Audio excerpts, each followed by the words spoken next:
কারণ যখন বলেছে আল্লাহ বড়, তখন আর কিভাবে বলতে পারে আরে বাতিল বড়, তাগুত বড়, নফস বড়, শয়তান বড়, দুনিয়া বড়, সম্পদ বড়, নারী বড়, বাড়ি বড়, গাড়ি বড়, ইন্ডিয়া বড়, চায়না বড়, আমেরিকা বড়, জাতিসংঘ বড়, ইসরায়েল বড়, কিভাবে বলতে পারে? যখন বলেছে আল্লাহ বড়, সে আল্লাহর বড়ত্ব ধরে রাখার জন্য প্রয়োজনে জান কোরবান করবে, কিন্তু অন্য কারো বড়ত্বকে আল্লাহর বড়ত্বের উপরে কিছুতেই স্বীকৃতি দেবে না। আল্লাহ তাআলা তার দিন ইসলামকে বানিয়েছেন সম্মানিত, আর ইসলামকে যে যত বেশি ধারণ করবে আর ইসলামের জন্য যে যত বেশি অবদান রাখবে, আল্লাহ তাকেও বানিয়েছেন সেই পরিমাণে সম্মানিত। কোরআন বলে দিচ্ছে ইন্না আকরামাকুম ইনদাল্লাহি আতকাকুম, তোমাদের মধ্যে আল্লাহর কাছে সবচাইতে সম্মানী সে, সবচাইতে মর্যাদাবান সে, যার দিলে তাকওয়া অন্য সকলের চাইতে বেশি আছে। খোদাভীতি যার ভেতরে যত বেশি, আল্লাহর নিকট তার সম্মান এবং তার মর্যাদাও তত বেশি। তো ইসলামকে কেউ যদি ধারণ করতে পারে, সে যদি ফেরাউনের ঘরেও থাকে, আল্লাহ তোর উপর এত খুশি হয়ে যান, তার আলোচনা নিয়ে আসেন পাক কালামের ভেতরে। 28 নম্বর পারা সর্বশেষ পৃষ্ঠায় সূরা তাহরিমের আয়াত, আল্লাহ বলে দিচ্ছেন ওয়াদারাবাল্লাহু মাসালাল লিল্লাযীনা আমানু ইমরাআত ফিরআউন, আল্লাহ তাআলা ঈমানদারদের জন্য দৃষ্টান্ত হিসেবে উপস্থাপন করছেন ফেরাউনের স্ত্রীকে। ঈমানদার কথাটা তো ব্যাপক, এর মধ্যে পুরুষও আছে, নারী আছে। দুনিয়ার ভেতরে যারাই আল্লাহকে রব হিসেবে মেনে নিয়েছে, মুহাম্মদুর রাসূলুল্লাহ সাল্লাল্লাহু আলাইহি ওয়াসাল্লামকে নবী এবং রাসূল হিসেবে মেনে নিয়েছে, আল্লাহর কোরআন বলছে তাদের সকলের জন্য দৃষ্টান্ত হিসাবে আল্লাহ উপস্থাপন করছেন ফেরাউনের স্ত্রীকে। কেন? দুনিয়া থেকে মানুষ কম পড়েছে? ফেরাউনের স্ত্রীকে উদাহরণ হিসাবে আনতে হবে কোন যুক্তিতে? হ্যাঁ, যদিও সে ফেরাউনের স্ত্রী ছিল, কিন্তু দিনকে এমন ভাবে ধারণ করতে পেরেছিল, আল্লাহর কাছে এত বেশি দামি হয়েছে, আল্লাহ তোর উপর এত বেশি খুশি হয়েছে যে কোরআনের মধ্যে পর্যন্ত আল্লাহ তার বিবরণ মুমিনদের জন্য দৃষ্টান্ত এবং আইকন হিসেবে উপস্থাপন করেছে। তো কোন দিকটা? আল্লাহ বলেন ইয ক্বালাত, স্মরণ করো ওই সময়ের কথা যখন ফেরাউনের স্ত্রী বলে উঠল রাব্বি ইবনিলি ইনদাকা বাইতান ফিল জান্নাহ, হে আমার রব, জান্নাতে আপনার কাছে আমার জন্য একটা ঘর বানিয়ে দেন। ফেরাউনের আদেশে যখন জল্লাদরা তাকে ধরে নিয়ে গিয়ে জ্যান্ত অবস্থায়, জিন্দা অবস্থায়, তার গা থেকে তার পশমগুলো, তার শরীরের এই চামড়াটা পর্যন্ত খুলে ফেলছিল। একটা ছাগলের গা থেকেই যদি জিন্দা অবস্থায় তার চামড়া ছিলে নেওয়া হয়, তার জন্য এটা কতটা যন্ত্রণাদায়ক হবে। সেখানে একজন মানুষ, একজন নারী, তাকে যদি তার ব্যাপারে জল্লাদকে আদেশ দিয়ে দেওয়া হয় যে তার গা থেকে জিন্দা অবস্থায় চামড়াগুলো আলাদা করে ফেলো, চামড়াগুলো শরীর থেকে ছিঁড়ে ফেলো, তার জন্য কতটা ভয়াবহ সেই হালত হবে। এরপর আল্লাহ বলেন ওই অবস্থায় পড়েও আল্লাহর বান্দি বলে উঠল হে আমার রব, আপনার কাছে এটা চাচ্ছি না যে দুনিয়াতে একটু সুখ দেন, একটু শান্তি দেন, একটু নিরাপদে থাকতে দেন, বরং আপনার কাছে একটাই চাওয়া, জান্নাতে আপনার কাছে আমার জন্য একটা ঘর বানায় দেন। শুধু তাই না, ওয়ানাজ্জিনি মিন ফিরআউন ওয়া আমালি, আমাকে ফেরাউনের হাত থেকে এবং তার কুকর্ম থেকে মুক্তি দিয়ে দেন। অর্থাৎ আমি যদি বেঁচে থাকি, ইচ্ছায় বা অনিচ্ছায় আমিও জালেমের সহযোগী হচ্ছি। কেন? কারণ ফেরাউনের ঘরে যেহেতু আছি, তাকে তো সেবা দিতেই হচ্ছে বিভিন্ন ক্ষেত্রে।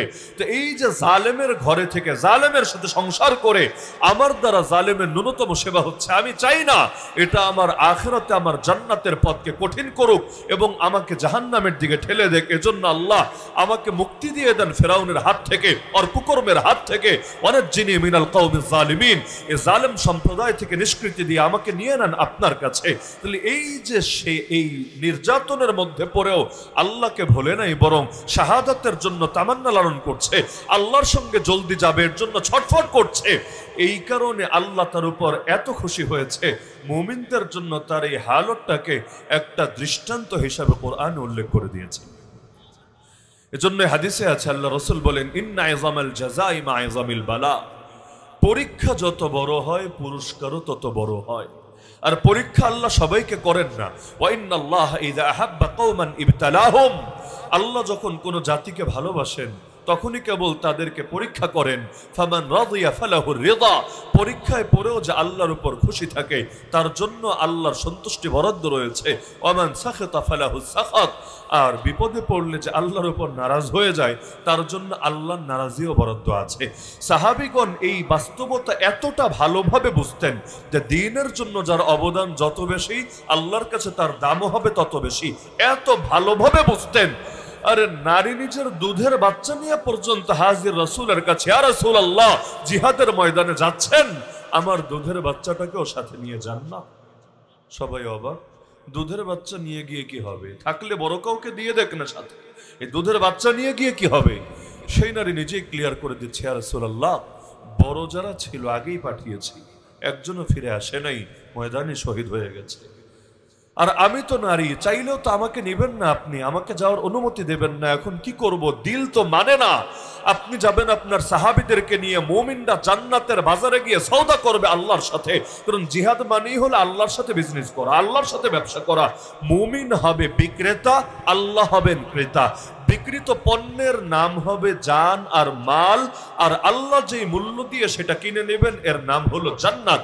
এজন্য শহীদের রক্তের প্রথম ফোঁটা মাটিতে গড়িয়ে পড়ার আগেই আল্লাহ তার সব পাপকে মাফ করে দেন এবং তার রূহটাকে নিয়ে জান্নাতের একটা সবুজ পাখির ভেতর ঢুকিয়ে দেন আর বলেন, ডানা মেলে মেলে উড়তে থাকো আর জান্নাতের নাজ নেয়ামত ভোগ করতে থাকো।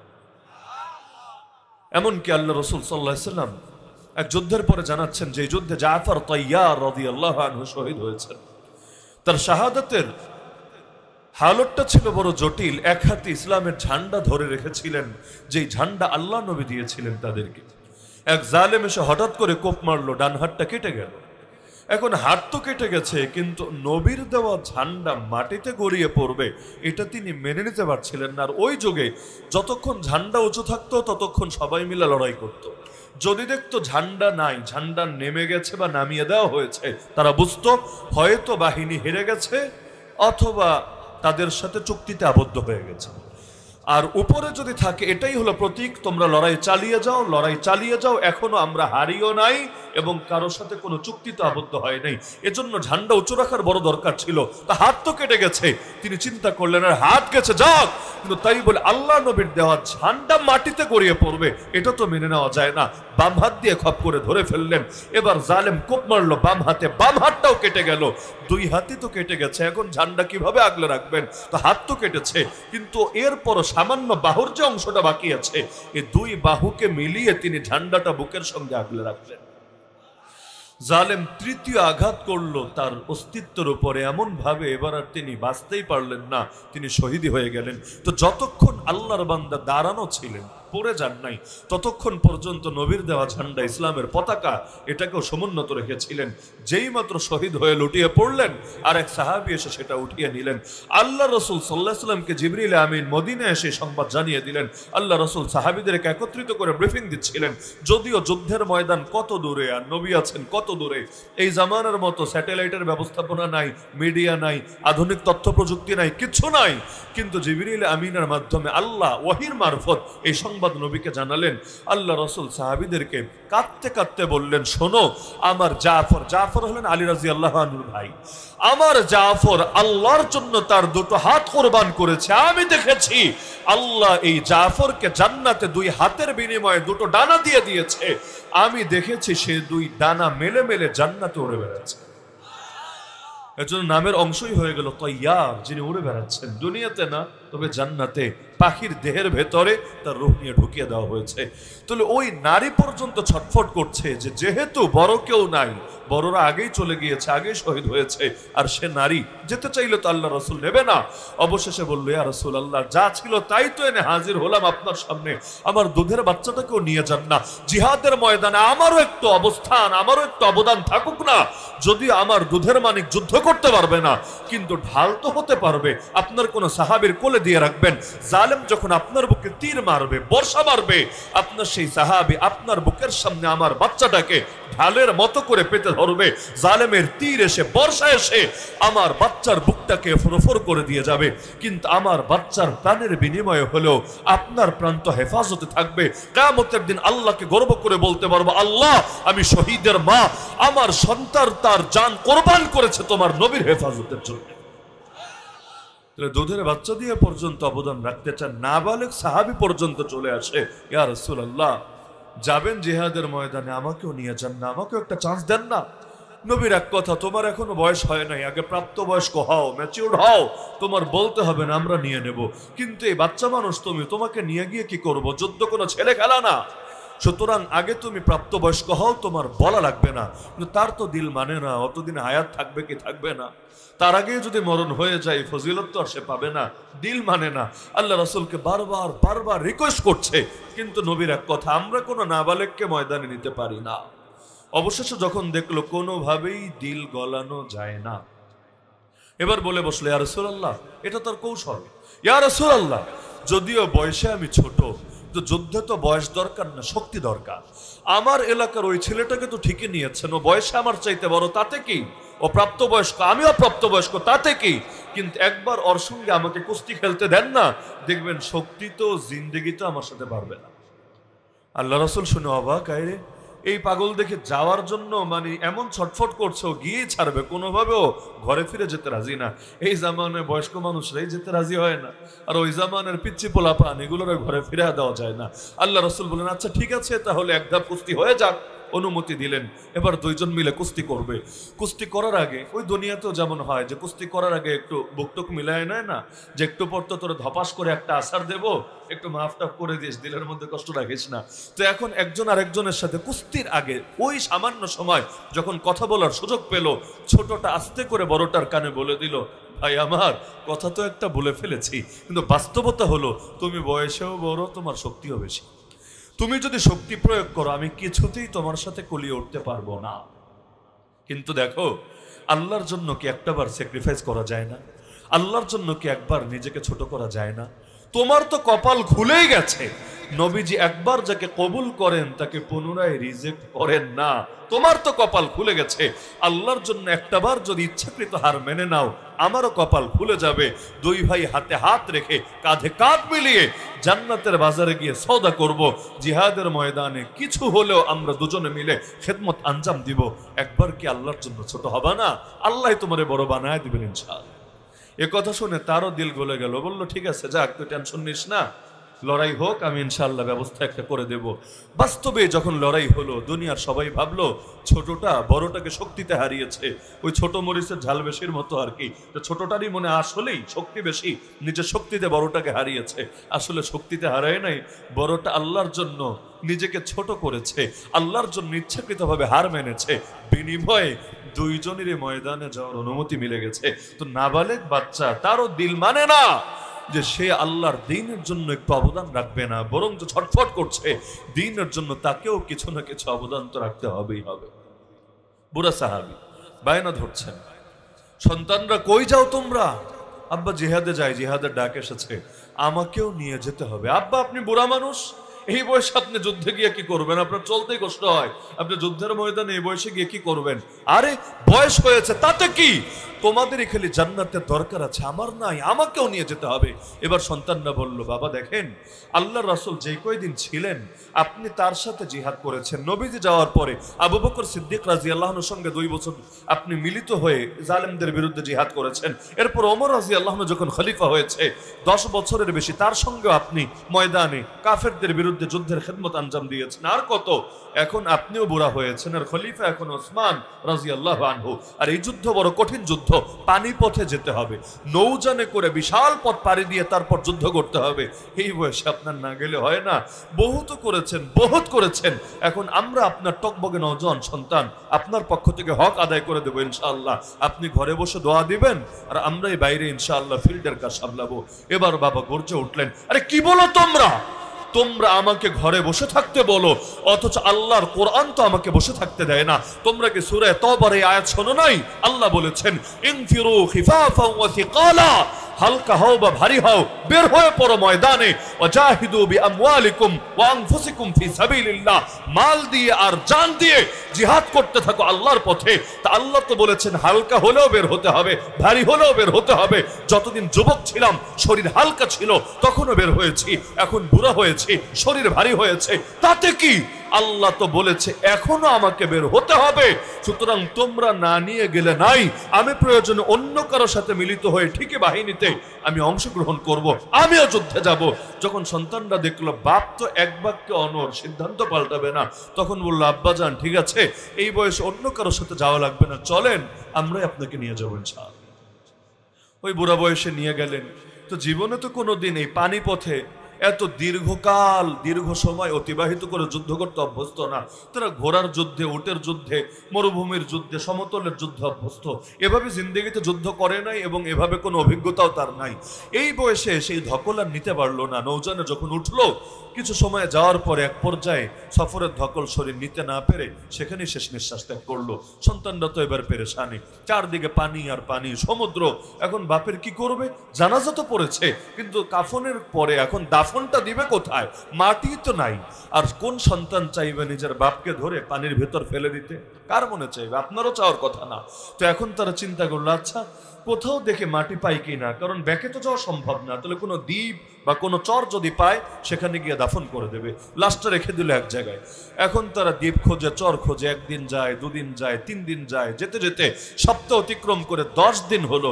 এর ভেতরে কোনোভাবেই পাচ্ছিল না। অবশেষে 10 দিন পর গিয়ে একটা চরের সন্ধান পেল। লাশের কাছে যখন গেল, তারা ভাবছিল যে গেলে তো দেখবে লাশ অনেকটাই পচে গেছে, গলতে শুরু করেছে, বিকট দুর্গন্ধ বের হচ্ছে, কারণ 10 দিন ফ্রিজিং ছাড়া একটা লাশ কিভাবে ভালো থাকতে পারে। তো যখন লাশটা বের করলো, তারা খেয়াল করলো লাশ থেকে অন্যরকম এক ঘ্রাণ বের হচ্ছে। যখন তার মুখ খুললো, তারা লক্ষ্য করলো যে চেহারার মধ্যে এখনো নুরানি হাসি লেগে আছে, মনে হচ্ছে যেন মরেই নাই, ঘুমিয়ে আছে, ঘুমের ভেতরে কোন উত্তম স্বপ্ন দেখছে। শহীদকে মর্যাদা আল্লাহ দিয়ে দিলেন। অবশেষে নিয়ে তারা চরের মধ্যে দাফন করে আসলেন। কি পরিমাণ আবেগ ছিল বুড়া হওয়ার পরেও। এমনকি অন্ধ সাহাবী, ল্যাংরা সাহাবী পর্যন্ত নবীর কাছে চলে আসে, ইয়া রাসূলুল্লাহ আমাকে একটু সুযোগ দেন না। এমনকি উম্মতের ফেরাউন আবু জাহালকে নিধন করেছে কে? বড় কোনো বীর বাহাদুর কিন্তু না, বড় কোনো সেনাপতি কিন্তু না, জাস্ট 2 জন এমন বাচ্চা যাদের এখনো দাড়ি মুচি গজায়নি। বুখারীর মধ্যে হাদিস আছে, সাহাবী আব্দুর রহমান বিন আউফ রাদিয়াল্লাহু আনহু বলেন, বদরের ময়দানে এমনি তো পেরেশানিতে কি হবে, কি হবে? মাত্র 2টা তরবারি ছিল আমাদের পুরা বাহিনীর হাতে। বাহিনীর সদস্য কয়জন সবার জানা আছে। ইসলামের পক্ষে কয়জন ছিলেন যুদ্ধের ময়দানে উপস্থিত? 313 ছিলেন না, 305 জন ছিলেন। 313, বাকি 8 জন অন্যান্য দায়িত্বে নিয়োজিত ছিলেন। এর মধ্যে তো ওসমান রাদিয়াল্লাহু আনহু আছেন, যাকে নবী পাঠিয়ে দিয়েছেন মদিনায়, কারণ নবীর কন্যা ওসমান রাদিয়াল্লাহু আনহুর স্ত্রী যিনি, তিনি মুমূর্ষু অবস্থায় ছিলেন, অসুস্থ ছিলেন, তার দেখভাল করার জন্য পাঠিয়েছেন। বাকি 7 জনকেও বিভিন্ন গোয়েন্দাগিরির কাজে এবং পারিপার্শ্বিক কাজে, মূল ময়দান থেকে আশপাশে বিভিন্ন কাজে পাঠিয়েছিলেন। ময়দানে 313 জন ছিলেন না, মাত্র 305 জন ছিলেন। কিন্তু তরবারি মাত্র 2টা। 2 তরবারি দিয়ে 305 জন নিয়ে 1000 সশস্ত্র কাফেরের বিরুদ্ধে কি করবে? টেনশন কার না হবে? টেনশন আমারও হবে, আপনারও হবে, সবার হবে। কারণ খালি হাত আর ভরা হাতের বাহিনী তো এক না। স্বাভাবিক ব্যাপার, খালি হাতের বাহিনী আর ভরা হাতের বাহিনী তো এক না। এই যে বিগত জুলাই আন্দোলন গেল, আল্লাহ সহজ করেছেন। যদি এমন হতো যে সেনাবাহিনীও বিপক্ষে অবস্থান নিয়েছে এবং পুলিশের যেভাবে গুলি না করলে ঠিকমতো ঘুম হয় না, পেটের ভাত হজম হয় না, ওর লাইন ক্লিয়ার রাখার জন্য মাঝে মাঝে গুলি টুলি করা লাগে অনেকের, সবার না, ওই রকম যদি সেনাবাহিনী একই টাইপের আচরণ করতো, তাহলে আন্দোলনটা কোন দিকে যেত আপনি চিন্তা করেন। হয়তো ব্যর্থই হয়ে যেত, অথবা ধীরে ধীরে এটা সশস্ত্র বিপ্লবে গিয়ে রূপ নিত। কারণ 1 দিন 2 দিন 3 দিন 4 দিনে খালি হাতে সশস্ত্র বাহিনীর মোকাবেলা কয়দিন করবে? এক পর্যায়ে বাধ্য হয়ে মানুষ লুকিয়ে লুকিয়ে বিপ্লব চালিয়ে যেতে চাইতো। আর তখন বাহিরের আশপাশের বা বিভিন্ন জায়গার দূরবর্তী রাষ্ট্রগুলো এই সুযোগটাকে কাজে লাগাতো, গৃহযুদ্ধ লাগানোর একটা পরিবেশ করে দিত, গোপনে গোপনে অস্ত্র সরবরাহ করতো। এখন যেমন পাহাড়ে করে না, এই পাহাড়ে যে বাহিনীগুলোর হাতে এত দামি দামি অস্ত্র, এগুলো কি জিবরিল আমিন তাদেরকে দিয়ে যায়, নাকি মঙ্গল গ্রহ থেকে এলিয়েন মামারা দিয়ে যায়? তাহলে পায় কোথায় এত দামি দামি অস্ত্র? আবার হামলা করে কই যে হাওয়া হয়ে যায়, আর্মিও খুঁজে পায় না, বর্ডার গার্ড তো পাই না, যায়টা কই? মূলত অস্ত্র আসে যেখান থেকে, হামলা করে পালায় আবার গিয়ে সেখানে। খেলাটা তো অন্য পারের খেলা, মাঝখানে এই বলদগুলো শুধু শুধু ওদের পক্ষে ব্যবহৃত হচ্ছে। ওই ইউক্রেনটা যেমন যুদ্ধে লাগায় দিয়া, আমেরিকা পেছন থেকে প্রক্সি ওয়ারে নামায় দিয়া, এখন নিজে তো বলছে দোস্ত খেল তুই, এই তো আমরা আছি তোদের পাশে, তোদের কি লাগবে? স্বীকৃতি লাগলে স্বীকৃতি দেব, পয়সা লাগলে পয়সা দেব, অস্ত্র লাগলে অস্ত্র দেব, আরে সব তো তোদের। দুদিন পর তোরাও দেখবি রাশিয়ায় দখল করে ফেলেছিস, তখন তো পুরাই জমজমাট, ভাগাভাগি করে আমরা সবাই খেয়ে নেব। পুরাই ধোকা দিয়ে বোকা বানিয়ে নিরীহ একটা দেশকে যুদ্ধে লাগিয়ে দিয়েছে। নিজে তো লাগবে না, ওই গরজ নাই, কারণ ভালো করে জানে যদি লাগে। আর পারমাণবিকের যুদ্ধে যদি শুরু হয়, পারমাণবিকের যুদ্ধে জয় পরাজয় বলতে কিছু নেই, কেউ জয় হবে না, কেউ জয় হবে না, কারণ এর হাতেও আছে ওর হাতেও আছে, এও মারবে অরে ও মারবে অরে, দিন শেষে দুইটার নাম নিশানেই যাবে হারিয়ে। এজন্য ডাইরেক্ট লাগার তো সাহস হয় না। রাশিয়ার কাছে প্রায় 5,500 পারমাণবিক বোমা আছে, এতগুলো আমেরিকার কাছেও নাই, তো এ কারণে ডাইরেক্ট ফেস হওয়ার হিম্মত তো থাকে না। এজন্য নিরীহ একটা লাগাই দিল, দোস্ত তুই খেল, আমরা আছি পেছনে পেছনে। ওই বাংলাদেশেও মাঝে মাঝে ফাজিলরা এমন কাজ করে, বিভিন্ন জনরে পেছন থেকে গোতায়া গোতায়া নিজেদের ভেতরে লাগায় রাখে, যাতে করে মুসলিম উম্মাহ ঐক্যবদ্ধ হয়ে ওদের টুটি চেপে ধরতে না পারে। বলে বাংলাদেশে নাস্তিক কয়টা বলেন না? বাংলাদেশে নাস্তিক কয়টা? বাম কয়টা? বাংলাদেশে হিন্দুত্ববাদী কয়টা? সব এই পুরো তিন গোষ্ঠী আমি যেটার নাম বললাম, যেগুলো সারা বছর বেশি জ্বালাতন করে, এই নাস্তিক গুটি কয়েকটা কিন্তু সারাটা বছর দেশটারে গরম করে রাখে। ওই বামরাম গুটি কয়েকটা কিন্তু বড় বড় দলের কাছে সওয়ার হয়ে বিভিন্ন সময় খালি গিরিঙ্গি লাগাতেই থাকে। আর হিন্দুত্ববাদীদের দাপট দেখলে তো মাঝে মাঝে আমার নিজেরই সংখ্যালঘু মনে হতে থাকে, মানে আমরা হুজুর জাতি হলাম সংখ্যালঘু, আর তারাই হলো এই দেশের রাজা, আমরা তাদের কৃপায় বেঁচে থাকা গোলাম, এই টাইপের একটা ব্যাপার স্যাপার। তো এই যে দেখা যাচ্ছে এই দলগুলো সংখ্যায় এত কম হয়েও, সংখ্যায় এত কম হয়েও এত বিশাল শক্তির অধিকারী কিভাবে হলো? আমি তো মনে করি আমাদের বিচ্ছিন্নতার সুযোগেই ওরা আমাদের ঘাড়ের উপর সওয়ার হতে পেরেছে। না হলে যেই দেশে 90% মুসলমান, প্রথম আলোই লেখে 90% মুসলমানের দেশ, তো প্রথম আলো জাউরা পত্রিকায় যদি 90% লেখে, সংখ্যাটা বলা যেতে পারে। তো 90% যদি এই দেশে মুসলমানই থাকে, তাহলে এই দেশে নাস্তিকার বামরার হিন্দুত্ববাদীরা আমাদের মাথার উপর ছড়ি ঘোরায় কিভাবে? এমনকি ওই সবক যদি রাখেন 90% মুসলমানের দেশে আজও পর্যন্ত এই স্বাধীনতার 54 বছরে এসেও এত এত বেশ্যাখানা লাইসেন্স নিয়ে খোলা থাকে কিভাবে? লাইসেন্স ছাড়াগুলোর কথা নয়তো নাই বললাম, গাজীপুর সিটির মধ্যেই লাইসেন্স ছাড়া যা চলে ওইটার আলাপ নয়তো বাদই দিলাম, কিন্তু লাইসেন্স নিয়ে যেগুলো চলে, যেগুলোকে পতিতালয় বলে সুন্দর শব্দে, ওই যে পতিতালয় স্বাধীনতা 54 বছর পর খোলা আছে, কিসের ভিত্তিতে? ধর্মীয় ভিত্তি তো নাই, তাহলে দ্বিতীয় ভিত্তি কি? জনগণের সমর্থন, তাও তো নাই। তোমরা যদি গণতন্ত্রের কথাও বলো, গণতন্ত্র মানে তো জনগণের শাসন, গণ মানে জনগণ, তন্ত্র মানে শাসন, তো গণতন্ত্র মানে জনগণের শাসন, অর্থাৎ জনগণ যা চায় তা হবে, যা চায় না তা হবে না। তো এই পতিতালয় কোন জনগণ চেয়েছিল? বলেন না, কোন জনগণ চেয়েছিল? আপনারা কেউ চেয়েছেন?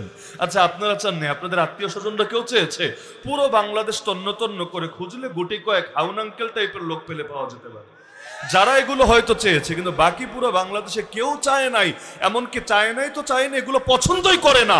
আজ যদি এই ভয় না পেত যে এগুলোর বিরুদ্ধে আন্দোলনে গেলে তাকে গুলি করতে পারে, টিয়ার শেল মারতে পারে, জঙ্গি মামলা দিয়ে জেলে চালান দিতে পারে, ওই ভয় যদি না থাকতো, পাবলিক গিয়ে পতিতালয়ের প্রতিটা ইট আর প্রতিটা টিনও খুলে নিয়ে চলে আসতো। যেই জাতি গণভবনের ফ্রিজের মাসে বাকি রাখে না, যেই জাতি গণভবনের পুকুরের ভেতরে থাকা যা আছে ওইটাও ছেড়ে আসতে চায় না, ওই জাতি পতিতালয়ে টিন, বেড়া, চাল, ইট এগুলোকে আস্থা রাখবে, এটা কল্পনাও করা যায়।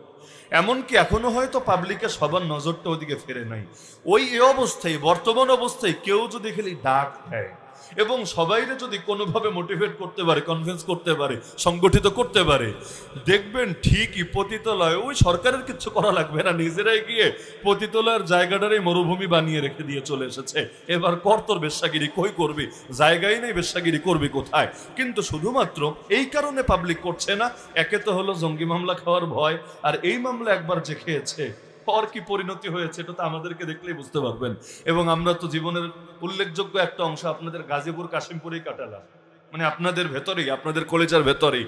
তো দেখা যাচ্ছে এই অভিজ্ঞতা যাদের একবার হয়েছে এদেরকে দেখে দেখে, মানে যে নিজে জেল কেটেছে ও ভয় পাক বা না পাক, ওরে দেখে আরো 10 জন ভয় পায় এবং ওরা চেষ্টাই করে এখানে একটারে মাইরা 10টারে যাতে দমায় দিতে পারে। তো দেখা যাচ্ছে এই স্বাধীনতার 54 বছরে এসেও পতিতালয়গুলো খোলা থাকা, এখান থেকে কি একথা প্রমাণিত হয় না এই দেশের মুসলমান 90% হলেও দল যে কত হাজার আর কত লাখ আছে আল্লাহ ভালো জানে। 90% মুসলমান ঐক্যবদ্ধ থাকলে আজও পর্যন্ত বেশ্যাখানা খোলা থাকে কিভাবে? আচ্ছা, ওইটা বাদ দিলাম, সংবিধানে আজও পর্যন্ত সকল ক্ষমতার মালিক নাকি জনগণ, এইরকম একটা শিরকি কথা লেখা থাকে। আর ওই সংবিধানের পূজা দেয় সকলে মিলে, আর ওইটারে একটা মুসলিম সংখ্যাগরিষ্ঠ রাষ্ট্রের সংবিধান হিসাবে চাপায়া দেওয়ার জন্য, টিকায় রাখার জন্য এবং এখনো পর্যন্ত সেটাকে প্রতিষ্ঠিত রাখার জন্য কিভাবে লোকে কথা বলতে পারে। কোন সংবিধানে যদি থাকে সকল ক্ষমতার মালিক জনগণ, ওই দেশের মানুষ লা ইলাহা ইল্লাল্লাহ লা ইলাহা ইল্লাল্লাহ লা ইলাহা ইল্লাল্লাহ জিকির করে করে মুখে ফেনা তুলে ফেললে কি হবে? আরে মুখ দিয়ে বলবা নেই কোনো মাবুদ আল্লাহ ছাড়া, আর কাগজে কলমে আইন বানাবা, নীতি বানাবা, সংবিধানের ধারা বানাবা যে আল্লাহ কিচ্ছু না, জনগণই হলো আসল মাবুদ, আসল খোদা, তারা যা চাইবে তা হবে, যা চাবে না তা হবে না। তোমার মুখে আরবিতে লা ইলাহা ইল্লাল্লাহ তো মানায় না, কারণ আরবিতে বলবো একটা, বাংলায় লিখবা আর একটা, এটা তো মুনাফিকি, এটা তো মুনাফিকি। বাংলাদেশে এমন বহু লোক আছে আরবি কোরআন শুনলে খেপে না। এই যে রমাদান আসছে, 27 দিনে 30 পারা কোরআন শুনবে, খেপবে না তো খেপবেই না, উল্টা 10,000 20,000 হাদিয়া দিয়ে দেবে হাফিজ সাহেবকে। হুজুর খুব ভালো হয়েছে, খুব সুন্দর তেলাওয়াত করেছেন। এমন কেমন নাস্তিক বেঈমানও আছো ইউটিউবে ঢুকে ঢুকে বিভিন্ন কারি সাহেবদের তেলাওয়াত শোনে, মক্কা মদিনার ইমামদের নামাজের তেলাওয়াত শোনে, খুব মজা লাগে। কিন্তু ওই একই কোরআন মাতৃভাষায়, জাতির বোধগম্য বাংলা ভাষায় উপস্থাপন করার কারণে কত আলেমকে বছরের পর বছর জেলখানায় পড়ে থাকতে হলো। কেউ কেউ লাশ হয়ে সেই জেল থেকে বের হলো। অপরাধ কি? অপরাধ ওইটাই যে এটা আরবিতে শুনলে পাবলিক খুশি, ওইটারই বাংলায় কেন বললো? আরবিটা শুনলে গায়ে লাগে না, আর বাংলাটা শুনলে ভেতরের আগুনই নেবে না। এই যে যেই কথাগুলো বাংলা বয়ানে, যে আজকে শুক্রবার গেল জুম্মার দিন বাংলা বয়ান হয় না একটা, বাংলা বয়ানে বললে যেই কথা ইমাম বললে, জুমায় বললে আসরের সময় তার আর মসজিদে থাকা লাগবে না, নামাজের পরে গাট্টি বস্তা নিয়ে ভাগতে হবে। যেমন ধরেন শহীদ সাইফুল ইসলাম আলী, আল্লাহ তাআলা তাকে শহীদ হিসাবে কবুল করে জান্নাতুল ফেরদাউসে আলা মাকাম নসিব করুন। যেই সপ্তাহে তাকে হত্যা করা হলো নির্মমভাবে, ঘটনা সবার জানা আছে। ওই সপ্তাহে শুধুমাত্র তার পক্ষে এবং এই উগ্র হিন্দুত্ববাদী, বিশেষ করে ইসকনের বিপক্ষে বয়ান করার কারণে এক শুক্রবারে, সিরেফ এক শুক্রবারে বাংলাদেশে কয়েক ডজন ইমাম আর খতিবের চাকরি চলে গিয়েছে। ইসকনের বিরুদ্ধে কথা বললে র খেপতে পারে, ইসকনের বিরুদ্ধে কথা বললে ভারতের দালালরা খেপতে পারে, ইসকনের বিরুদ্ধে কথা বললে মসজিদের সভাপতি খেপে কোন দুঃখে, মসজিদের সেক্রেটারি খেপে কোন দুঃখে? আমার বোঝান না, মানে যুক্তি কি? এই মসজিদ কমিটির কাজটা কি আসলে? ফজরের নামাজে তো কমিটির লোকই খুঁজে পাওয়া যায়, বাকি লোক বাদ দেন, খালি কমিটির লোকগুলো নিয়মিত যদি আসতো ফজরের নামাজে আমাদের দেশের মসজিদগুলোর এই অসহায় অবস্থা দেখা লাগতো না। এমনকি পুরো কমিটি লাগবে না, খালি যদি সহসভাপতিরাই আসতো। বাংলাদেশে সবচাইতে বেশি পদে মনে হয় যেই পদে লোক আছে এটা হলো সহসভাপতি, আর ইসলামী দল হলে বলে নায়েবে আমির। মানে এটা মোটামুটি কখনো কয়েকশো পর্যন্ত থাকে, খুশি রাখার জন্য সবাই দেওয়া লাগে কমন একটা চেয়ার। তো সহসভাপতি সাহেবরাই যদি নিয়মিত মসজিদে আসতো, অন্তত এক কাতার না ভরলো কাছাকাছি তো যেত। কিন্তু অধিকাংশ মসজিদে কি হয়, ইমাম সাহেব আছে, মুয়াজ্জিন সাহেব আছে, আর 2-1 মুরব্বী সাহেব আছে, মাশাআল্লাহ শেষ। আর কোনো সাহেব খুঁজে পাওয়া যাবে না, সব ফাজিল সাহেবগুলোরে খুঁজে পাওয়া যাবে শুক্রবার দিন মাস্তানি করার ক্ষেত্রে। নিজে এক অক্ষর পড়তে পারুক বা না পারুক, হুজুরে কিভাবে লুকমা দেওয়া লাগে, কিভাবে হুজুরের সাথে ঝামেলা পাকানো লাগে, এই লাইনে খুব তারা পিএইচডি করা। তো দেখা গেল যে ইমাম আর খতিব যেই কথাগুলো বাংলায় বললে চাকরি চলে যায়, পরীক্ষামূলকভাবে আপনারা এটা নিজের অভিজ্ঞতা নিতে পারেন, আমার কথা অবিশ্বাস হলে। এর চাইতে ডেঞ্জারাস কথা যদি, এর চাইতে ভয়াবহ, ধরেন বাংলায় ধুইলে সার্ফ এক্সেল দিয়ে ধুইতো, কিন্তু এখন ব্লেড দেয়, তবে বাংলায় না, আরবি খুতবায়। আরবি খুতবা হয় না, আজকে হয় না জুম্মার নামাজে, আরবি খুতবায় যদি এমন ভাবে তারে ওয়াশ করে যে একেবারে সার্ফ এক্সেল দিয়া না, ব্লিচিং পাউডার দিয়ে ওর 14 গোষ্ঠীর ওয়াশ করে দিয়েছে, দেখবেন চাকরি তো যাই নাই, উল্টে ইমামের প্রমোশন হয়েছে। প্রমোশন কি বলবে, মাশাআল্লাহ সে একটা ইমাম পেয়েছি। এই ইমামের ওই বই দেখে দেখে খুতবা দেওয়া লাগে না, বা লিখে এনে এনে খুতবা দিতে হয় না, অনর্গল সাবলীল আরবি বলতে পারে। যদি বলে আরবি কি বলেছে, আরবিতে যেহেতু বলেছে ভালোই তো বলেছে, কি বলেছে এটা তো আর বুঝি নাই। এখন বাঙালি একেবারে বোঝে না তা না, অত খারাপ ভাবার দরকার নেই। ফাজকুরুনি আযকুরকুম ওয়াশকুরুলি ওয়ালা তাকফুরুন, এটা আবার সবাই বোঝে মাশাআল্লাহ। বলা লাগে না ওঠেন দাঁড়ান কাতার সোজা করেন এই করেন সেই করেন, যেই মাত্র ফাজকুরুনি আযকুরকুম শুরু হয় মুরগির মতো যে ঝিমাচ্ছিল এতক্ষণ সেও লাফ দিয়ে দাঁড়ায় যায়। চিন্তা করে এখন আর বসে থাকার সময় নাই, এবার দাঁড়িয়ে যেতে হবেই হবে, সব শৃঙ্খল ভেঙে এবার কাতার সোজা করতে হবে। তাহলে ওই ফাজকুরুনি আযকুরকুমটা খালি বুঝে, এছাড়া আগে পরে আপনি যাই বলেন কোনো ব্যাপার না, খালি ডেঞ্জারাস শব্দগুলো এড়ায় চললেন। শব্দ মানে যেমন জিহাদ শব্দ শুনলে বুঝবে হুজুর মনে হয় কিছু একটা ভয়াবহ কিছু বলছে, আর এরকম কিছু শব্দ আছে মানে যে শব্দগুলো এরা ভালো চেনে ওইগুলো শুনলে খেপবে। এছাড়া আপনি আসমান জমিনে যা আরবিতে বলেন সমস্যা নাই। তাহলে কি বুঝলেন? আরবি কোরআন শুনলে খেপে না, বাংলা কোরআন শুনলে খেপে। এটা কি ইমানদারির আলামত না মুনাফিকের আলামত? যেমন মুখ দিয়ে আরবিতে বলবে লা ইলাহা ইল্লাল্লাহ, নেই কোন মাবুদ একমাত্র আল্লাহ ছাড়া। অনুবাদটা কিন্তু এমনই, লা ইলাহা নেই কোন মাবুদ ইল্লাল্লাহ একমাত্র আল্লাহ ছাড়া। বাক্যটা যদি এভাবে বলতো আল্লাহু ইলাহ, আল্লাহ মাবুদ, আল্লাহ ইলাহ, এর আলাদা অর্থ হতো, আর লা ইলাহা ইল্লাল্লাহর আলাদা অর্থ হচ্ছে। বলবেন পার্থক্য কি? যদি বলা হতো আল্লাহ মাবুদ, ঠিক আছে মানলাম আল্লাহ মাবুদ, কিন্তু আর কোনো মাবুদ আছে কিনা এটা অস্পষ্ট থাকতো। কারণ যারা মুশরিক, আবু জাহাল আবু লাহাব, তারা নাস্তিক ছিল না, মানে আল্লাহর অস্তিত্ব অস্বীকার করতো না। ওরাও মানতো আল্লাহ আছে, ওরাও মানতো আল্লাহ আছে, কিন্তু ইবাদত করার সময় বাচ্চা লাগলে অমুক দেবতার পূজা দাও, যুদ্ধ লাগলে অমুক দেবতার পূজা দাও। যেমন উহুদ যুদ্ধে বিজয়ী হওয়ার পর তারা আল্লাহর নামে স্লোগান না দিয়ে তারা স্লোগান দিতে শুরু করলো, ও লো হোবাল, ও লো হোবাল। বাংলা অনুবাদ করলে দাঁড়াবে জয় হোবল, জয় হোবল, হবল তুমি সমুন্নত হও, জয় হবল, জয় হবল। এই হবল হলো এক দেবতার নাম। এরপর বলল লানাল উজ্জা ওয়ালা উজ্জা লাকুম, আমাদের আছে উজ্জা দেবতা, তোদের মুসলমানদের কোনো উজ্জা দেবতা নাই। এই উজ্জার কথা কেন আসলো? কি করেছে উজ্জা? কারণ ওদের বিশ্বাসী ছিল যুদ্ধের ময়দানে যেই দেবতা বিজয় দেয় তার নাম উজ্জা। উজ্জাকে ওরা মানে, মুসলমান তো মানে না, এজন্য ওরা জিতেছে, মুসলমান নাকি জিতে নাই। আল্লাহ নবী শুনে সঙ্গে সঙ্গে বললেন আজিবু, সাহাবীরা আল্লাহর নামের অপমান হচ্ছে, তোমরা জবাব দিয়ে দাও, চুপ থেকো না। আমিরুল মুমিনিন ওমর রাদিয়াল্লাহু আনহু দাঁড়িয়ে বললেন, ইয়া রাসূলুল্লাহ কি বলতে হবে শুধু বলে দেন, আমি জবাব দিয়ে দিচ্ছি। আল্লাহ রাসূল বললেন, তুমি বলে দাও আল্লাহু মাওলানা ওয়ালা মাওলা লাকুম। আরে কিসের উজ্জা? আল্লাহই হচ্ছেন আমাদের মাওলা, তোদের কাফেরদের কোনো মাওলা না। তাহলে এই যে দেখা যাচ্ছে লা ইলাহা ইল্লাল্লাহ মানি, লা ইলাহা বলে প্রথমে না করে, নেই কোনো মাবুদ, সবাইরে না করে দিয়েছে। এরপর ইল্লাল্লাহ বলে মাত্র একজনকে হা করে, সবাইরে না বলে দিয়েছে, মাত্র একজনকে হা বলেছে, তিনি কে? আল্লাহ। আচ্ছা, এই বাক্যটা যদি আরবিতে না বরং আসলে আদর্শ হিসাবে দিল দিয়েই ধারণ করে, তাহলে জীবনের সব ক্ষেত্রে কয়জন রবের সামনে নিজেকে সমর্পণ করবে? ইসলাম শব্দের অর্থ কি বলেন তো আপনারা? ভুয়া। কোন অভিধানে আছে ইসলাম শব্দের অর্থ শান্তি? এই অভিধান কি মেড ইন চায়না না মেড ইন জাপান? মানে কোন অভিধানে পেয়েছেন ইসলাম অর্থ শান্তি? এখন বলবেন হুজুর ইসলামের ভেতরে শান্তি আছে, আর ইসলামের ভেতরে মুক্তিও আছে, ইসলামের ভেতরে ইনসাফও আছে, ইসলামের ভেতর রহমতও আছে, বরকতও আছে, বহু কিছু আছে। তাই বলে শব্দের অর্থ পাল্টায় দিবা নাকি? ইসলাম মানে যদি শান্তি হয়, কালকে থেকে আসসালামু আলাইকুম না বইলা বলবেন আল ইসলামু আলাইকুম। কারণ আপনি তো বললেন ইসলাম মানে শান্তি, তো সালাম মানে শান্তি, অর্থ এক হলে একটা জায়গায় একটা বলেন না আল ইসলামু আলাইকুম, বলবেন না না এটা তো বলবো না। কেন? তাহলে আসসালামু আর আল ইসলামু শব্দ দুটো এক না আলাদা? উচ্চারণ থেকে তো বুঝতে পারছেন, আসসালামু আর আল ইসলামু শব্দ এক না আলাদা? আলাদা শব্দ। আসসালাম মানে শান্তি, এমনকি আসসালাম তো আল্লাহরও একটা নাম। সূরা হাশরের শেষ আয়াতগুলোতে নাই আসসালামুল মুমিনুল মুহাইমিনুল আজিজুল জব্বারুল মুতাকাব্বির?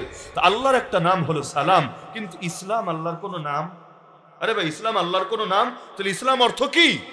ইসলাম মানে শান্তি। এগুলো হলো ওই মিডিয়া দেখে দেখে, মানে নাটক সিনেমা দেখে দেখে সহজ ভাষায় যারা ইসলাম শিখেছে ওইগুলারে ব্রেইন ওয়াশ করে ঢোকানো হচ্ছে ইসলাম মানে শান্তি শান্তি শান্তি। এজন্য ইসলামে যুদ্ধ নাই, জিহাদ নাই, ইসলামে আছে খালি শান্তি আর শান্তি। একটা মায়ের দিলে নিজের গাল বাড়ায় দিতে হবে আরেকটা দে, কারণ শান্তি আর শান্তি, এখানে কোনো অন্য কথা নাই। তাহলে জাহান্নাম এটা কোন শান্তির জায়গা? ইসলামে শান্তিও আছে, ইসলামে শাস্তিও আছে।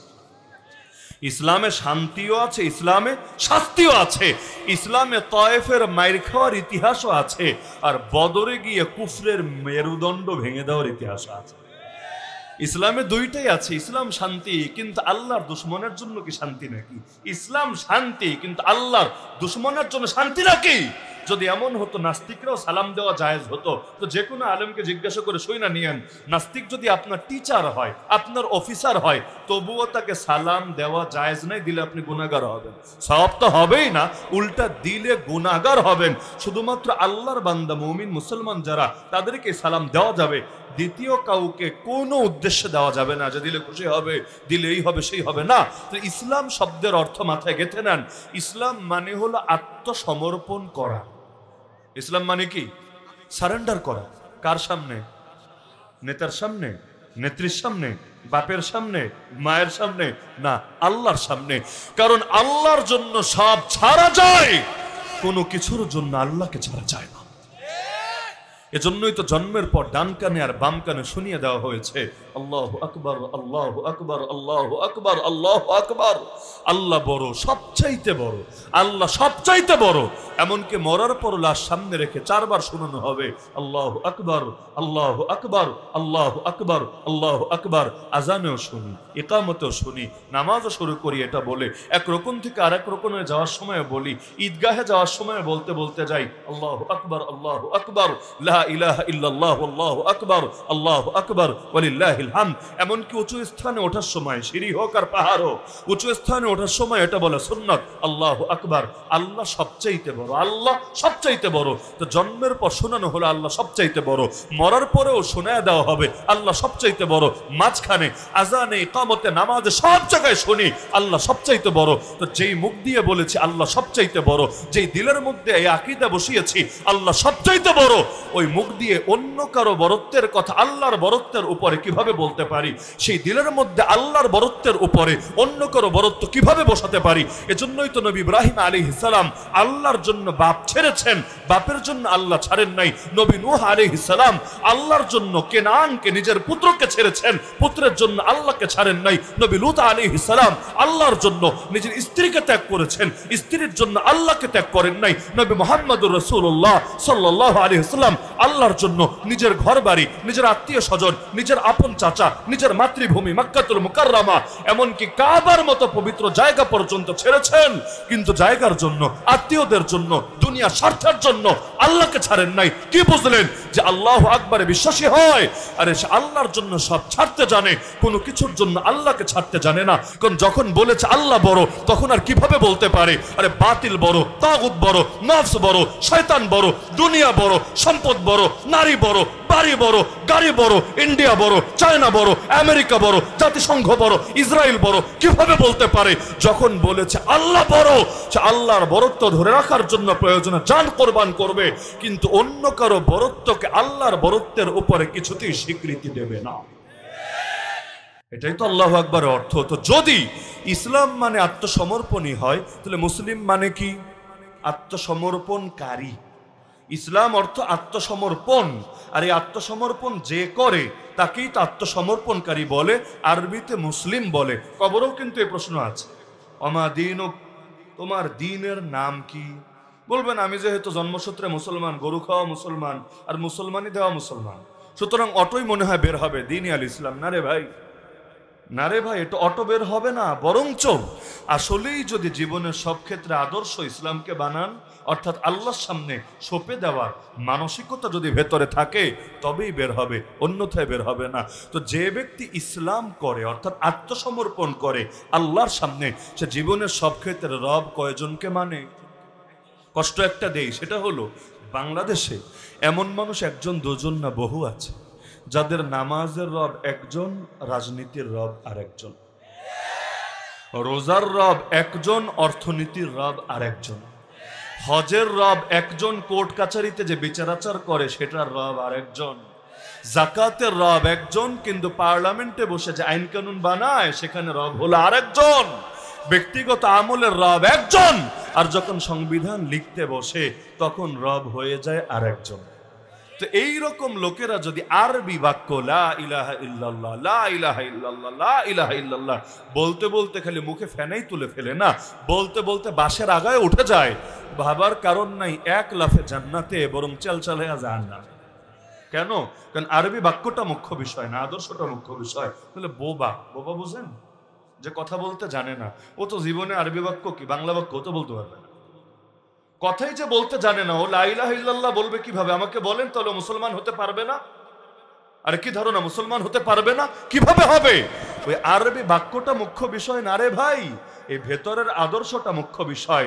আর কোন মাবুদকে মানে না, আর কোন মাবুদকে মানে না, না পাথরের মাবুদ, না ফেরাউন নমরুদ আবু জাহালের মতো কোন মানুষরূপী মাবুদ, আর না চাঁদ সূর্য আগুন বা অন্য কোনো কিছুকে মাবুদ। তার মাবুদ একজনই, জীবনের সব ক্ষেত্রে মাবুদ একজনই। মসজিদ ও মাবুদ আল্লাহ, মাদ্রাসায় মাবুদ আল্লাহ, মাহফিল ও মাবুদ আল্লাহ, খানকাহেও মাবুদ আল্লাহ, মার্কাজেও মাবুদ আল্লাহ, দাওয়াতেও মাবুদ আল্লাহ, রাজনীতিতেও মাবুদ আল্লাহ, অর্থনীতিতেও মাবুদ আল্লাহ, বিচারাচারেও মাবুদ আল্লাহ, জীবনের সব ক্ষেত্রে মাবুদ আল্লাহ। এজন্যই তো কোরআন শিখিয়েছে, ইন্না সালাতি ওয়া নুসুকি ওয়া মাহইয়ায়া ওয়া মামাতি লিল্লাহি রাব্বিল আলামিন। নিশ্চয় আমার নামাজ, আমার কুরবানি, আমার জীবন, আমার মরণ সব একমাত্র রব্বুল আলামিন আল্লাহর জন্য। জীবনও আল্লাহর জন্য, মরণও আল্লাহর জন্য। দ্বিতীয় কারো জন্য জীবনও না, দ্বিতীয় কারো জন্য মরণও না।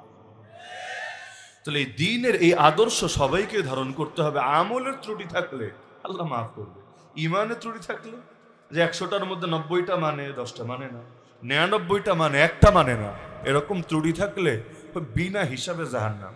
কষ্ট করে হিসাবও দেওয়া লাগবে না। আর কেন? হিসাবের কিছু নাই। কারণ তুমি যত নেকামল করো, ঈমানে যদি গলত থাকে, যেমন কাদিয়ানিরা নামাজ পড়ে না, কাদিয়ানি বাদ দেন, নবীর যুগের মুনাফিকরা নবীর পেছনে দাঁড়ায় মদিনার মসজিদে, সুবহানাল্লাহ কি সৌভাগ্য, মদিনার মসজিদে দাঁড়ায় নামাজ পড়তো না?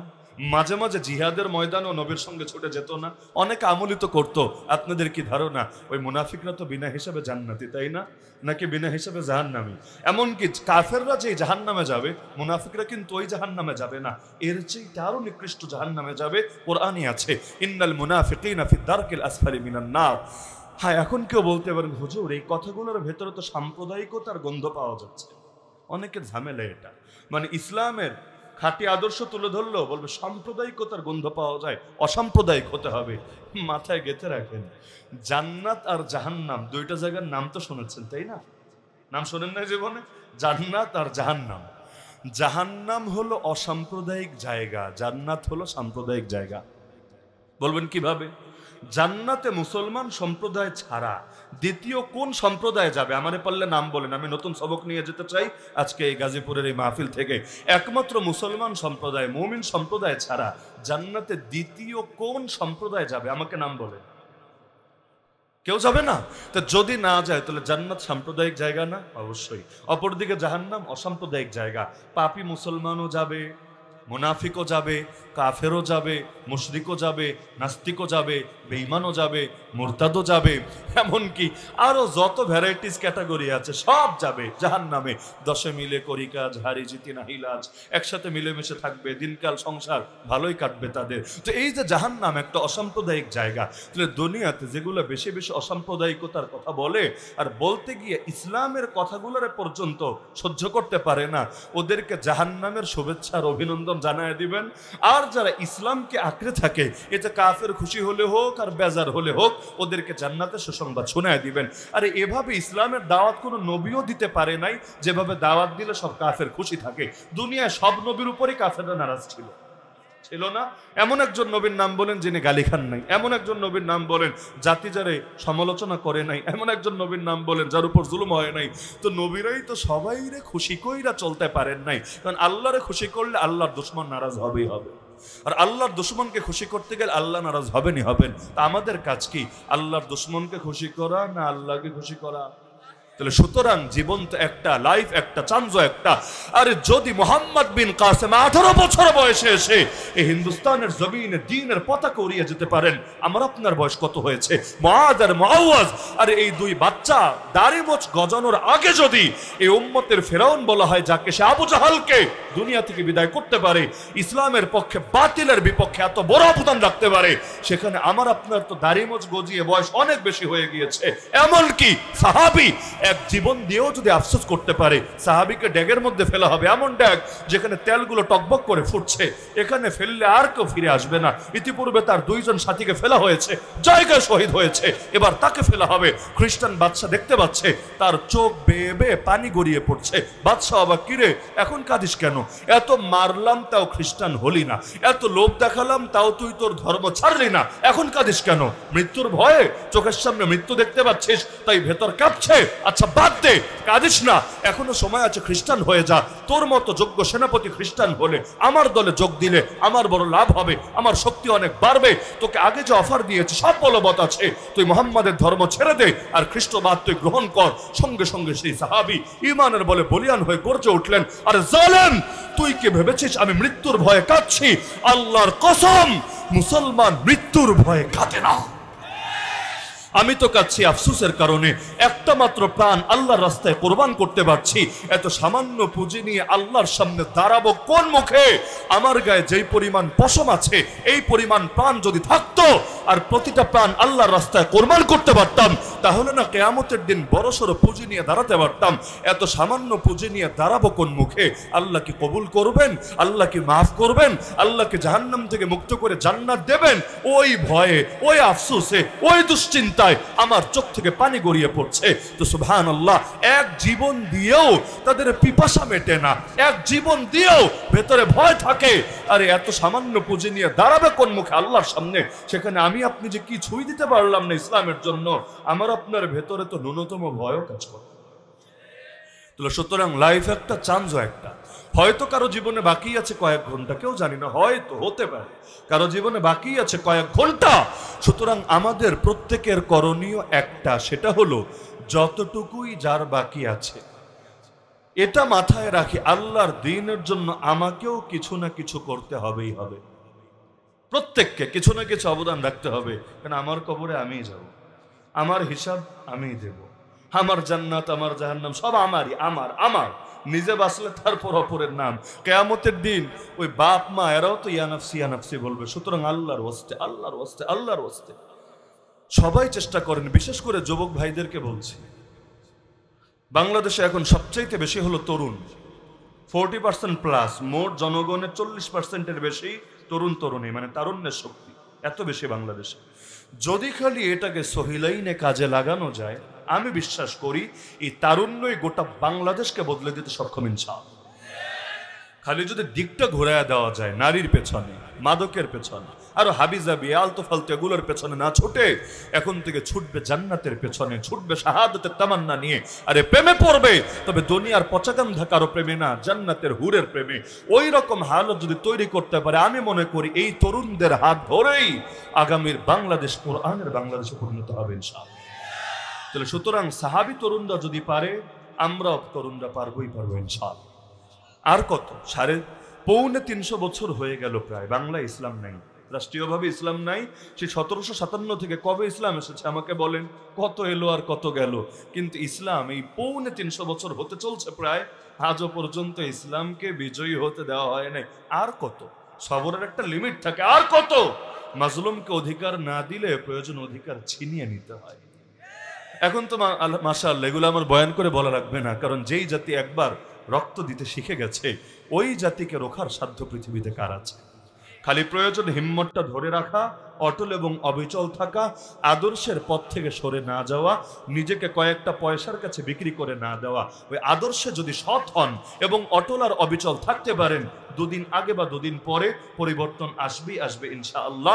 আমরা চূড়ান্ত বিজয় দেখে যেতে পারি বা না পারি, সমস্যার কিচ্ছু না। সুমাইয়া রাদিয়াল্লাহু আনহা বিজয় দেখে যেতে পারেন নাই, ইসলামের প্রথম শহীদ, কিন্তু যারা বিজয় দেখেছে তাদের চাইতে তার দাম মোটেও কমে নাই। সুতরাং আপনার রক্তের বদৌলতে যদি এই জমিনে ইসলামের ফুল ফোটে, আল্লাহ আপনাকে এত কিছু দিবেন ইনশাআল্লাহ জান্নাতে। ওয়ালা সাউফা ইউতিকা রাব্বুকা ফাতারদা, আপনার দিল খুশ হয়ে যাবে। সুতরাং প্রত্যেকের নিকট আমার বিনীত আহ্বান থাকলো, একটা জীবন আল্লাহর রাহে কোরবান করি, আল্লাহর কাছে বিক্রি করে দেই জান্নাতের বিনিময়ে। রাজি আছেন তো ইনশাআল্লাহ? আল্লাহ সবাইকে তৌফিক দান করুন, এই মাহফিলকে কবুল করুন। যে দুই মাদ্রাসার উদ্যোগে মাহফিল আয়োজিত হলো, আল্লাহ তাআলা মাদ্রাসার যাবতীয় প্রয়োজন গায়বের খাজানা থেকে পূরণ করুন, আমিন। ওয়া আখিরু দাওয়ানা আলহামদুলিল্লাহি রাব্বিল আলামিন। আসসালামু আলাইকুম ওয়া রাহমাতুল্লাহি ওয়া বারাকাতুহু।